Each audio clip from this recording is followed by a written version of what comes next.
بسم اللہ الرحمن الرحیم۔ السلام علیکم۔ آپ جو کرتے ہیں وہ آپ کے پیچھے آتا ہے۔ مت سوچیں آپ نے کسی کے ساتھ زیادتی کی ہے، آپ کے پیچھے نہیں آئے گا۔ مت سوچیں آپ کسی کو ذلیل کریں گے اور وہ ذلت آپ کے پیچھے نہیں آئے گی۔ مت سوچیں آپ کسی کی بیٹی کے ساتھ غلط کریں گے اور آپ کے پیچھے نہیں آئے گا۔ مت سوچیں آپ کسی کے والدین کے ساتھ غلط کریں اور آپ کے والدین کے ساتھ غلط نہ ہو۔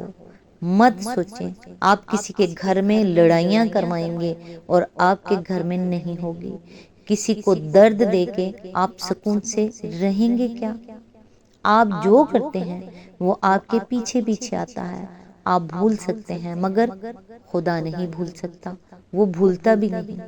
مکافات عمل آپ کے پیچھے پیچھے آپ کے گھر تک آتا ہے۔ جس دن اس نے آپ کے گھر کی دہلیز پار کر لی، سمجھیں آپ کو دی ہوئی ڈھیل ختم ہو گئی۔ دوسروں کے ساتھ زیادتی کر کے بچ آپ بھی نہیں سکتے۔ انسان کے ہاتھ میں ہو تو کسی کو انصاف نہ ملے، مگر انسان کی زندگی کے ہر معاملے کی ڈور جس کے پاس ہے وہ بہت انصاف کرنے والا ہے۔ اللہ تعالیٰ سے دعا ہے کہ جو بات میں کرتی ہوں یا جو میں بتا رہی ہوں وہ آپ لوگوں کے ذہن میں اترے اور آپ اس پر عمل بھی کریں۔ اللہ تعالیٰ آپ کو اور آپ کے تمام اہل و عیال کو اپنے حفظ و امان میں رکھے، آمین۔ آج انشاءاللہ سورہ حدید کی آیت نمبر 27 کی جو تفسیر پچھلی 2 ویڈیو میں چل رہی ہے، آج انشاءاللہ وہیں سے اس کا سلسلہ آگے سٹارٹ کریں گے جہاں سے پچھلی ویڈیو میں ٹوٹا تھا۔ اعوذ باللہ من الشیطان الرجیم، بسم اللہ الرحمن الرحیم۔ ان کی دوسری خصوصیت یہ تھی کہ وہ ہر وقت گندے رہتے اور صفائی سے سخت پرہیز کرتے تھے۔ نہانا یا جسم کو پانی لگانا ان کے نزدیک خدا پرستی کے خلاف تھا۔ جسم کی صفائی کو وہ روح کی نجاست سمجھتے تھے۔ سینٹ اتھانیسیوس بڑی عقیدت کے ساتھ سینٹ اینتھنی کی یہ خوبی بیان کرتا ہے کہ اس نے مرتے دم تک کبھی اپنے پاؤں نہیں دھوئے۔ سینٹ ابراہم جب سے داخل مسیحت ہوا پورے 5 سال اس نے نہ منہ دھویا نہ پاؤں۔ ایک مشہور راہبہ کنواری سلویا نے عمر بھر اپنی انگلیوں کے سوا جسم کے کسی حصے میں پانی نہیں لگنے دیا۔ ایک کانوینٹ کی 130 راہبات کی تعریف میں لکھا ہے کہ انہوں نے کبھی اپنے پاؤں نہیں دھوئے اور غسل کا تو نام سن کر ہی ان کے بدن پر لرزہ چڑھ جاتا تھا۔ نمبر 3، اس رہبانیت نے ازدواجی زندگی کو عملاً بالکل حرام کر دیا اور نکاح کے رشتے کو کاٹ پھینکنے میں سخت بے دردی سے کام لیا۔ 4 اور 5ویں صدی کے تمام مذہبی تحریریں اس خیال سے بھری ہوئی ہیں کہ تجرد سب سے بڑی اخلاقی قدر ہے اور عفت کے معنی یہ ہیں کہ آدمی جنسی تعلق سے قطعی اعتراض کرے، خواہ وہ میاں اور بیوی کا تعلق ہی کیوں نہ ہو۔ پاکیزہ روحانی زندگی کا کمال یہ سمجھا جاتا تھا کہ آدمی اپنے نفس کو بالکل مار دے اور اس میں جسمانی لذت کی کوئی خواہش تک باقی نہ چھوڑے۔ ان لوگوں کے نزدیک خواہش کو مار دینا اس لیے ضروری تھا کہ اس سے حیوانیت کو تقویت پہنچتی ہے۔ ان کے نزدیک لذت اور گناہ ہم معنی تھے، حتیٰ کہ مسرت بھی ان کی نگاہ میں خدا فراموشی کے مترادف تھی۔ سینٹ باسل ہنسنے اور مسکرانے تک کو ممنوع قرار دیتا ہے۔ انہی تصورات کی بنا پر عورت اور مرد کے درمیان شادی کا تعلق ان کے ہاں قطعی نجس قرار پا گیا تھا۔ راہب کے لیے ضروری تھا کہ وہ شادی کرنا تو درکنار عورت کی شکل تک نہ دیکھے اور اگر شادی شدہ ہو تو بیوی کو چھوڑ کر نکل جائے۔ مردوں کی طرح عورتوں کے دل میں بھی یہ بات بٹھائی گئی تھی کہ وہ اگر آسمانی بادشاہت میں داخل ہونا چاہتی ہیں تو ہمیشہ کنواری رہیں اور شادی شدہ ہوں تو اپنے شوہر سے الگ ہو جائیں۔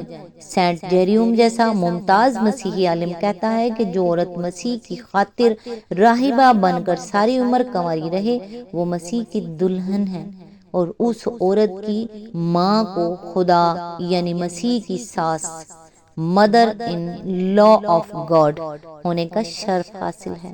ایک اور مقام پر سینٹ جیروم کہتا ہے کہ عفت کی کلہاڑی سے ازدواجی تعلق کی لکڑی کو کاٹ پھینکنا سالک کا اولین کام ہے۔ ان تعلیمات کی وجہ سے مذہبی جذبات طاری ہونے کے بعد ایک مسیحی مرد یا ایک مسیحی عورت پر اس کا پہلا اثر یہ ہوتا تھا کہ اس کی خوشگوار ازدواجی زندگی ہمیشہ کے لیے ختم ہو جاتی تھی، اور چونکہ مسیحیت میں طلاق و تفریق کا راستہ بند تھا، اس لیے نکاح کے رشتے میں رہتے ہوئے میاں اور بیوی ایک دوسرے سے جدا ہو جاتے تھے۔ سینٹ نائلس 2 بچوں کا باپ تھا۔ جب اس پر رہبانیت کا دورہ پڑا تو اس کی بیوی روتی رہ گئی اور وہ اس سے الگ ہو گیا۔ سینٹ امون نے شادی کی پہلی رات ہی اپنی دلہن کو ازدواجی تعلق کی نجاست پر واعظ سنایا، اور دونوں نے بالاتفاق طے کر لیا کہ جیتے جی ایک دوسرے سے الگ رہیں گے۔ سینٹ ابراہم شادی کی پہلی رات ہی اپنی بیوی کو چھوڑ کر فرار ہو گیا۔ یہی حرکت سینٹ الیکسس نے کی۔ اس طرح کے واقعات سے عیسائی اولیاء کے تذکرے بھرے پڑے ہیں۔ کلیسا کا نظام 3 صدیوں تک اپنے حدود میں ان انتہا پسندانہ تصورات کی کسی نہ کسی طرح مزاحمت کرتا رہا۔ اس زمانے میں ایک پادری کے لیے مجرد ہونا لازم نہ تھا۔ اگر اس نے پادری کے منصب پر فائز ہونے سے پہلے شادی کر رکھی ہو تو وہ بیوی کے ساتھ رہ سکتا تھا، البتہ تقرر کے بعد شادی کرنا اس کے لیے ممنوع تھا۔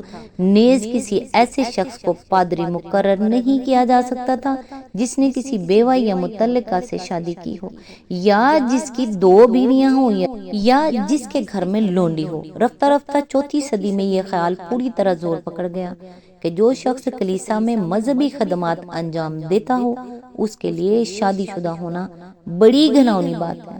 362 کی کنگرا کونسل یعنی کونسل آف کنگرا آخری مجلس تھی جس میں اس طرح کے خیالات کو خلاف مذہب ٹھہرایا گیا، مگر اس کے تھوڑے ہی مدت بعد 386 کی رومن سینوڈ نے تمام پادریوں کو مشورہ دیا کہ وہ ازدواجی تعلقات سے کنارہ کش رہیں، اور دوسرے سال پوپ سائریکسیس نے حکم دے دیا کہ جو پادری شادی کرے، شادی شدہ ہونے کی صورت میں اپنی بیوی سے تعلق رکھے، اس کو اس منصب سے معزول کر دیا جائے۔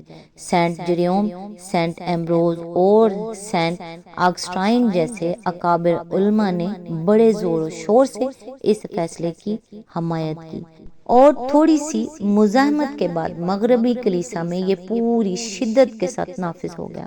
اس دور میں متعدد کونسلیں ان شکایات پر غور کرنے کے لیے منعقد ہوئیں کہ جو لوگ پہلے سے شادی شدہ تھے وہ مذہبی خدمات پر مقرر ہونے کے بعد بھی اپنی بیویوں کے ساتھ ناجائز تعلقات رکھتے ہیں۔ آخرکار ان کی اصلاح کے لیے یہ قواعد بنائے گئے کہ وہ کھلے مقامات پر سوئیں، اپنی بیویوں سے کبھی علیحدگی میں نہ ملیں، اور ان کی ملاقات کے وقت کم از کم 2 آدمی موجود ہوں۔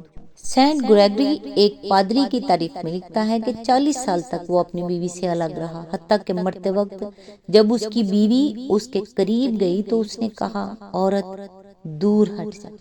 نمبر 4، سب سے زیادہ دردناک باب اس رہبانیت کا یہ ہے کہ اس نے ماں باپ، بھائی بہنوں کی محبت اور باپ کے لیے اولاد تک سے آدمی کا رشتہ کاٹ دیا۔ مسیحی ولیوں کی نگاہ میں بیٹے کے لیے ماں باپ کی محبت، بھائی کے لیے بھائی بہنوں کی محبت اور باپ کے لیے اولاد کی محبت بھی ایک گناہ تھی۔ ان کے نزدیک روحانی ترقی کے لیے یہ ناگزیر تھا کہ آدمی ان سارے تعلقات کو توڑ دے۔ مسیحی اولیاء کے تذکروں میں اس کے ایسے دلدوز واقعات ملتے ہیں جنہیں پڑھ کر انسان کے لیے ضبط کرنا مشکل ہو جاتا ہے۔ ایک راہب ایواگریسس سال ہا سال سے صحرا میں ریاضتیں کر رہا تھا۔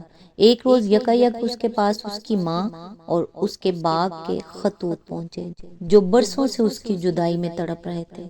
اسے اندیشہ ہوا کہ کہیں ان خطوط کو پڑھ کر اس کے دل میں انسانی محبت کے جذبات نہ جاگ اٹھیں۔ اس نے ان کو کھولے بغیر فوراً آگ میں جھونک دیا۔ سینٹ تھیوڈورس کی ماں اور بہن بہت سے پادریوں کے سفارشی خطوط لے کر اس خانقاہ میں پہنچی جس میں وہ مقیم تھا، اور خواہش کی کہ وہ صرف ایک نظر بیٹے اور بھائی کو دیکھ لیں، مگر اس نے ان کے سامنے آنے تک سے انکار کر دیا۔ سینٹ مارکس کی ماں اس سے ملنے کے لیے اس کی خانقاہ میں گئی اور خانقاہ کے شیخ یعنی ایبٹ کی خوش آمدیں کر کے اس کو راضی کیا کہ وہ بیٹے کو ماں کے سامنے آنے کا حکم دے، مگر بیٹا کسی طرح ماں سے نہ ملنا چاہتا تھا۔ آخرکار اس نے شیخ کے حکم کی تعمیل اس طرح کی کہ بھیس بدل کر ماں کے سامنے گیا اور آنکھیں بند کر لی۔ اس طرح نہ ماں نے بیٹے کو پہچانا اور نہ بیٹے نے ماں کی شکل دیکھی۔ اس آیت کی تفسیر ابھی بھی تھوڑی لمبی ہے، لہٰذا نیکسٹ انشاءاللہ یہیں سے سٹارٹ کریں گے جہاں سے سلسلہ ٹوٹ رہا ہے۔ تب تک کے لیے دعاؤں میں یاد رکھیے گا۔ اللہ حافظ۔